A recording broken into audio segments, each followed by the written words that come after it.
বন্ধুরা, এইমাত্রই সৌদি আরব থেকে দেখা গেল ঈদের চাঁদ। বাংলাদেশ ও ভারতে খুশির ঈদ কবে পালন করা হবে তার দিনক্ষণ ঘোষণা করে দিল চাঁদ দেখা কমিটি। আরব আমিরাতে জোর কদমে শুরু হয়ে গেল ঈদ পালন করার প্রস্তুতি। দেখতে দেখতে আমরা পবিত্র রমজান মাসের একদমই শেষ পর্যায়ে চলে এলাম। সৌদি আরব সহ মধ্যপ্রাচ্যের দেশগুলোতে 29তম রোজা সম্পন্ন হয়ে গেছে গতকালই।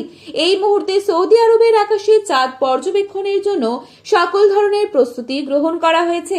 বিভিন্ন স্থানে পর্যবেক্ষণ দল মোতায়েন করা হয়েছে যাতে আকাশে চাঁদের উপস্থিতি সঠিকভাবে নিশ্চিত করা যায়। এরই মধ্যে সৌদি চাঁদ দেখা কমিটির তরফ থেকে যে গুরুত্বপূর্ণ আপডেট জানিয়ে দেওয়া হয়েছে সেটাই জানিয়ে দেব আজকের এই ভিডিওটির মাধ্যমে।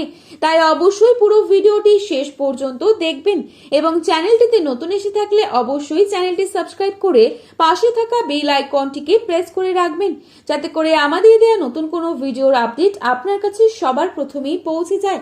এবং বর্তমানে আপনি কোন জায়গা থেকে এই ভিডিওটি দেখছেন সেই জায়গার নামটি আমাদের ভিডিওর কমেন্ট বক্সে লিখে জানাবেন।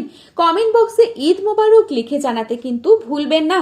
তো বন্ধুরা, প্রথমেই বলেছি সৌদি আরব সহ মধ্যপ্রাচ্যের দেশগুলোতে গতকাল 29তম রোজা সম্পন্ন হয়েছে। তাই এই মুহূর্তে সবার দৃষ্টি আকাশের দিকে। হয়তো আজকেই শাওয়াল মাসের নতুন চাঁদের দেখা মিলবে এবং আজকেই হয়তো পবিত্র রমজান মাসের সমাপ্তি ঘটবে। আজ যদি চাঁদ দেখা যায় তাহলে এবারের রমজান মাস 29 দিনের হবে। সেক্ষেত্রে সৌদি আরব সহ মধ্যপ্রাচ্যের দেশগুলোতে বৃহস্পতিবার ঈদ উল ফিতর উদযাপিত হবে। সেক্ষেত্রে ভারত ও বাংলাদেশ সহ এশিয়ার দেশগুলোতে ঈদ উল ফিতর উদযাপিত হবে 20 তারিখ শুক্রবার। আর আজ যদি চাঁদ দেখা না যায় তাহলে এবারের রমজান মাস 30 দিনের হবে।